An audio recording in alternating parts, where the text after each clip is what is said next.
నమస్కారం city news కి స్వాగతం. ముందుగా ముఖ్యాంశాలు.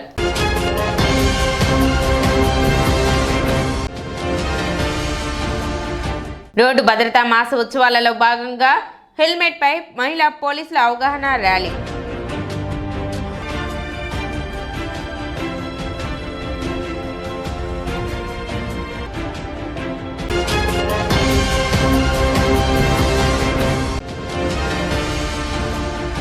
ఇటీవల జరిగిన రోడ్డు ప్రమాదంలో మరణించిన మాలతి కుటుంబాన్ని పరామర్శించిన మంత్రి నాదెండ్ల మనోహర్.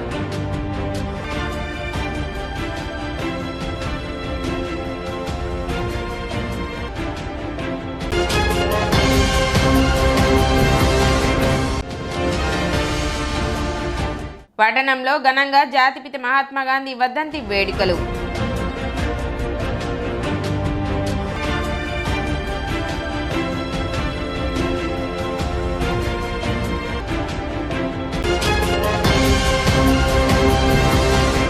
పట్టణ షరాబ్ బజార్లో వెంచేసి ఉన్న శ్రీ భద్రావతి సహిత శ్రీ భావన ఋషి స్వామి కళ్యాణ మహోత్సవాలు వైభవంగా ప్రారంభమయ్యాయి. షరాబ్ బజార్లోని ఆలయంలో ఉదయం స్వామివారిని పెండ్లి కుమారుని చేసి సాయంత్రం ధ్వజారోహణ నిర్వహించారు. నేటి నుండి ఫిబ్రవరి 17వ తేదీ వరకు ఉత్సవాలు జరగనున్నాయి. ప్రతిరోజు వాహన సేవలతో పాటు 3వ తేదీ తెల్లవారుజామున కళ్యాణోత్సవం వైభవంగా నిర్వహిస్తున్నట్లు దేవస్థాన కమిటీ సభ్యులు పెద్ద శ్రేష్ఠులు శ్రీ పద్మశాలి బహుత్తమ సంఘీయులు తెలిపారు.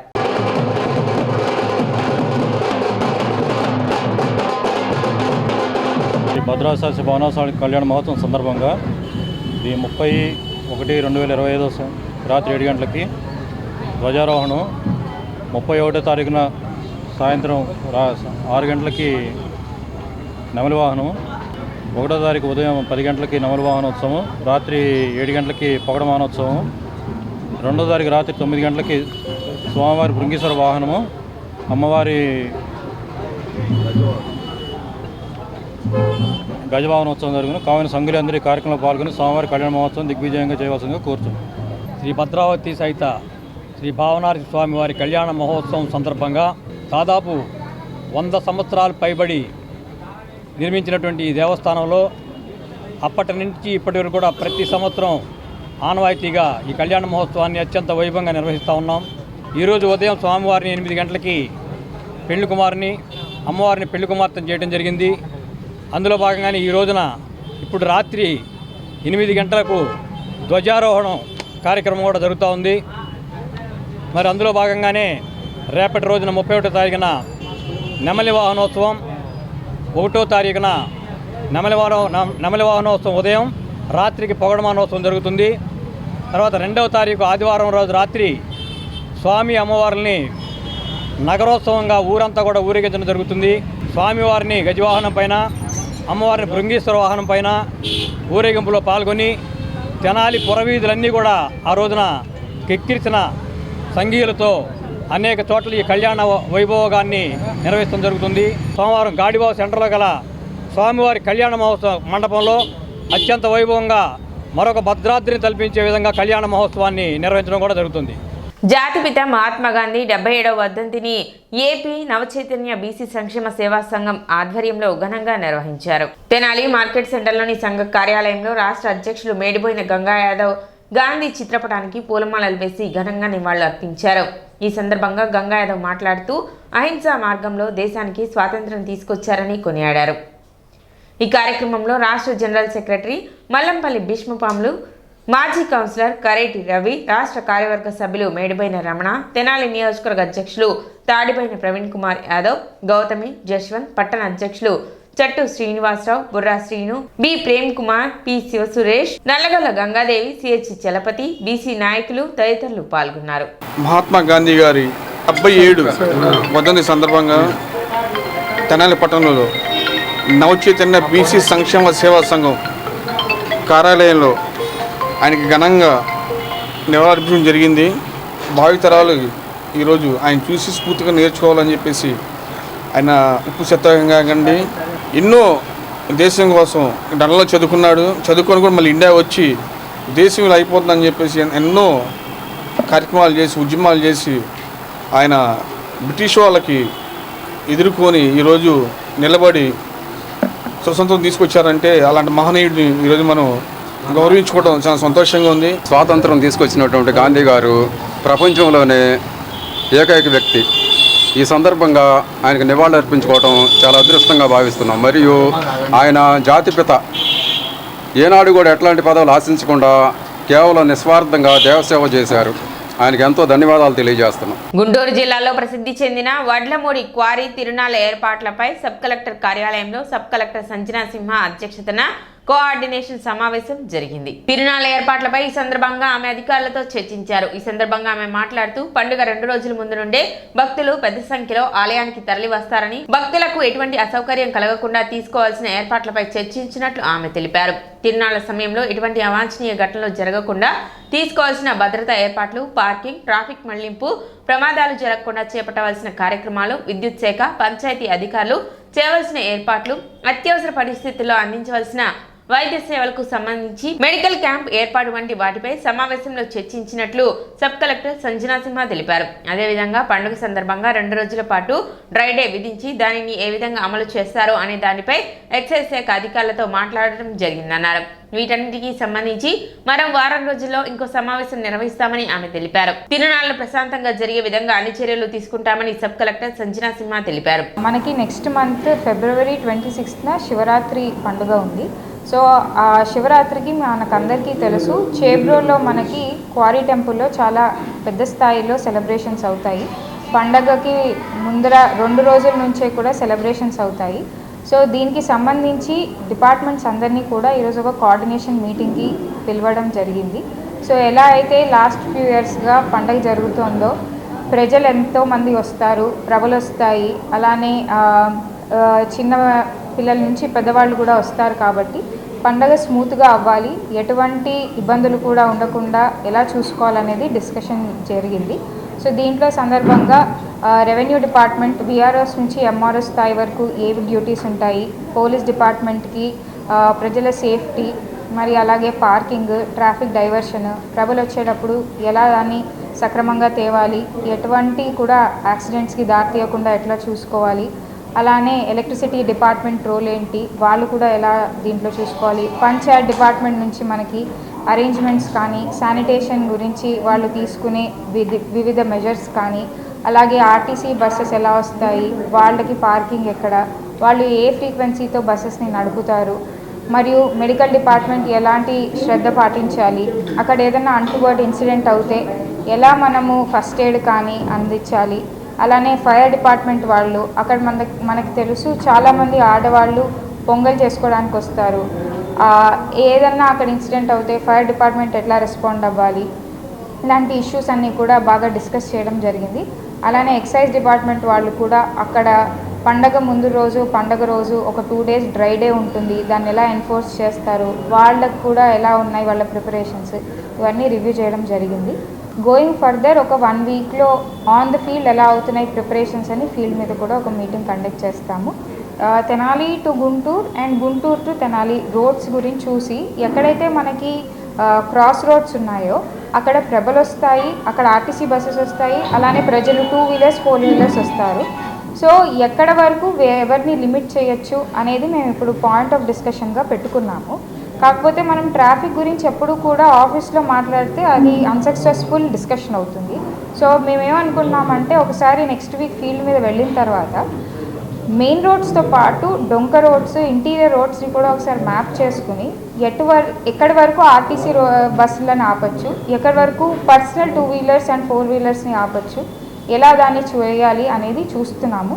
సమావేశంలో డివిజన్ స్థాయి అధికారులు పాల్గొన్నారు. మన గుంటూరు జిల్లా చేబ్రోలు మండలం క్వారీలో అంటే వడ్లమూడిలో ఏం చేసినటువంటి శ్రీ బాలకోటేశ్వర స్వామివారి దేవస్థానం మరి చాలా మన జిల్లాలోనే ప్రసిద్ధి చెందిన దేవాలయంగా ఇక్కడ మహాశివరాత్రి తిరునాళ్ళు జరుగుతూ ఉంటుంది. ఈ తిరునాళ్ళ సందర్భంగా మన క్వారీలో సుమారు 1,00,000 మంది భక్తులు స్వామివారిని దర్శనం చేసుకుంటారు.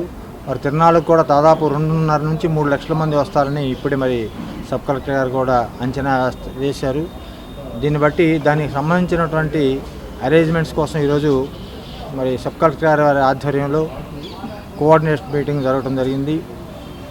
ఈ వచ్చేటువంటి భక్తులకు ఎలాంటి ఇబ్బందులు లేకుండా మనం స్వామివారిని యొక్క దర్శనం భాగ్యం కలిగే విధంగా అన్ని ఏర్పాట్లు ఎలా చేయాలి, ఏ డిపార్ట్మెంట్ యొక్క కర్తవ్యం ఏంటి, ఎలా చేయాలనే దాని మీద మరి మేడం గారు అందరినీ ప్రశ్నించి ఎవరెవరు ఏం చేయాలనే దాని నుంచి వచ్చేటువంటి భక్తులకి ఎలాంటి ఇబ్బందులు లేకుండా క్యూ లైన్లు ఏర్పాటు చేసి వారికి మంచినీళ్ళ బాటిల్స్ కానీ మజ్జిగ ప్రసాదాలు మరి దర్శనం చాలా వీలైనంత త్వరగా జరిగే విధంగా అన్ని ఏర్పాట్లు చేస్తామని చెప్పాము. అదేవిధంగా చేస్తాము. క్యూ లైన్లు కూడా చాలా ఇబ్బందికరంగా లేకుండా అతి త్వరలో స్వామివారి దర్శనం అయ్యే విధంగా ఏర్పాటు చేస్తాము.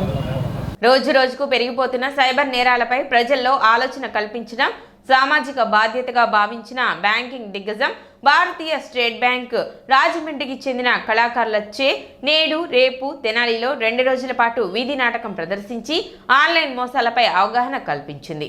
ఈ కార్యక్రమంలో భాగంగా స్థానిక మార్కెట్ సెంటర్, చెంచుపేట, బస్టాండ్ తదితర ప్రాంతాలలో ప్రదర్శనలు నిర్వహించారు. బస్టాండ్లో జరిగిన కార్యక్రమంలో అక్కడ చేరిన ప్రజలకు పలు స్కామ్ల గురించి వివరించారు. ఈ కార్యక్రమంలో ఎస్బీఐ అధికారి శ్రీనివాసు, పోలీస్ శాఖ తరఫున Srinivasa Rao, bank marketing consultant Sai Lakkaraju పాల్గొని ఆన్లైన్ మోసాల బారిన పడకుండా అప్రమత్తంగా ఉండాలని సూచించారు. సాయి లక్కరాజు ప్రసంగిస్తూ ఆశ, భయం తదితర కారణాల వలన ఈ మోసాల బారిన పడుతున్నారని, ఫోన్లలో వచ్చే బ్లూ లింక్లను నొక్కరాదని, ఎవరితోనూ ఓటీపీలను పంచుకోరాదని, బ్యాంకు ఖాతాలకు సంబంధించిన సమాచారాన్ని బ్యాంకులో మాత్రమే తెలుసుకోవాలని, చదువుకున్న వారే ఈ మోసాలకు ఎక్కువగా బలవుతున్నారన్నారు. ఆ మోసానికి కారణం ఆశ, బలహీనత, తొందరగా రావాలని దురాశ. ఏ ఒక్కటి కూడా మీరు గుర్తుపెట్టుకోండి, ఎటువంటి బ్లూ లింక్ ఎట్టి పరిస్థితుల్లో మనం ప్రెస్ చేయకూడదు. అది బాగా గుర్తుపెట్టుకోండి. రెండోది, ఏ బ్యాంక్ మేనేజరు కేవైసీ కావాలనో ఆన్లైన్లో ఏం అడగరు. ఒక్కటే గుర్తుపెట్టుకోండి, ఓటీపీ చెప్పరాదు. ఇవాళ స్మార్ట్ ఫోన్ అందరికి వచ్చేసినాయి.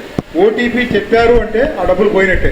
అయితే 1 అవర్ ఉంటుంది, గోల్డెన్ అవర్ అంటారు. అది ఆ గోల్డెన్ అవర్ ఏంటంటే పోయిందని తెలుసుకున్నారు, పోయిన క్షణం నుంచి ఒక 1 అవర్ లోపల కనుక 1930 ఫోన్ చేస్తే మన డబ్బులు 100% వస్తాయి. దీని గురించి ఎవరికి చెప్పడం కన్నా కూడా ఈ entertainment program State Bank of India వాళ్ళు అన్ని చోట్ల పబ్లిక్ అవేర్నెస్ కోసం పెట్టారు. మీ పనులు చేసుకుంటూ ఈ అవేర్నెస్ మటుకు ప్రతి ఒక్కరు చేసుకోవాలని కోరుకుంటూ బ్యాంక్ అధికారి శ్రీనివాస్ మాట్లాడుతూ మోసం జరిగిన గంటలోగా 1930కు ఫిర్యాదు చేసినచో రికవరీ లభిస్తుందన్నారు. బ్యాంక్ వారు ఎప్పుడు మిమ్మల్ని కేవైసీ తాలూకా ఏది అడగరు. ఏదైనా ఉంటే బ్రాంచ్ని కాంటాక్ట్ అవ్వమని మాత్రమే చెప్తారు. ఆన్లైన్లో ఏ రెస్పాన్స్ ఇవ్వనక్కర్లేదు. ఇక్కడ ఏదైతే డిస్ప్లే చేస్తున్నారో సైబర్ మోసాల తాలూకా ఎలా జరుగుతున్నాయి అనేది కూడా ఒకసారి తెలుగులోనే పెడుతున్నాం. మన అందుబాటులో కోసమే తెలుగులోనే బోర్డు బ్యానర్ ప్రిపేర్ చేయించాము. కాబట్టి అందరూ మోస్ట్లీ ఇక్కడ స్టూడెంట్స్ ఉన్నారు, పెద్దవాళ్ళు ఉన్నారు, చదువుకున్న వాళ్ళే ఉన్నారు ఎక్కువ మంది. అందుకు చదువుకునే వారి కోసం అర్థం కావడం కోసమే ఇలా కండక్ట్ చేస్తున్నాము నాటకాలు. వీళ్ళు మన రాజమండ్రి నుంచి వచ్చారు, మన కోసమే వచ్చారు, మనకి తెలియజెప్పడానికి కోసమే వచ్చారు. కాబట్టి అందరూ దయచేసి వినండి, నేర్చుకోండి, ఏ మోసాలకి గురి కావద్దు. ముఖ్యంగా బ్యాంకుల తాలూకా బ్యాంకులకే వచ్చి రెస్పాండ్, ఏదైనా సరే బ్యాంకులకే రండి. ఏది ఇన్ఫర్మేషన్ కావాలన్నా బ్రాంచ్కి వచ్చి కలవండి.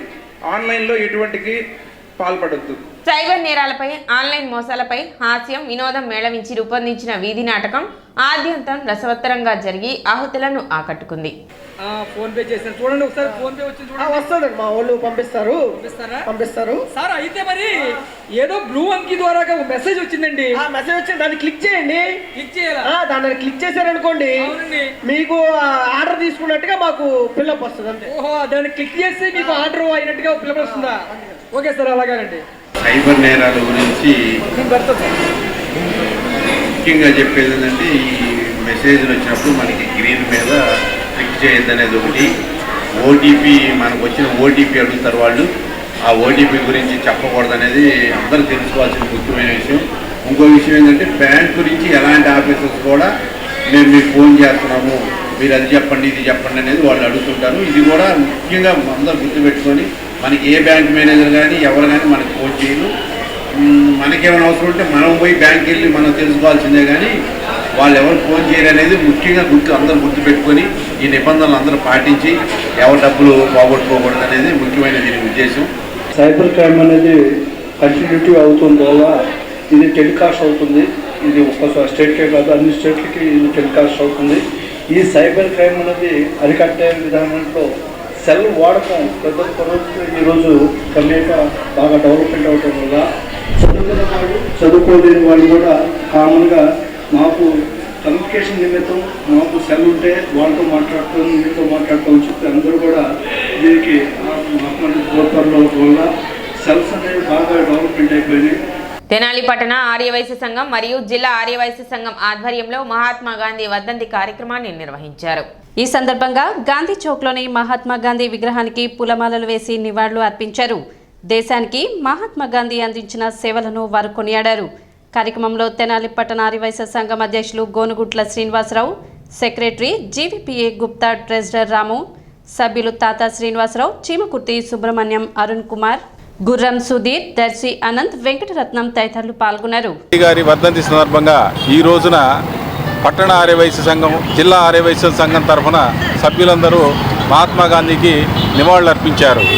ఈ మహాత్మా గాంధీ అహింస ఆయుధంగా ఉపయోగించి మన జాతికి స్వాతంత్రం తెప్పించారు. ఆయన చేసిన మహోన్నత కృషికి ఇప్పుడు మన భారతదేశం ఎంతో అద్భుతంగా ఎదిగి ఆ ప్రజలందరూ సుభిక్షితంగా ఉన్నారు. వారికి జాతిపిత గారికి మన భారతదేశం తరఫున అందరం నివాళులు అర్పిస్తున్నాము.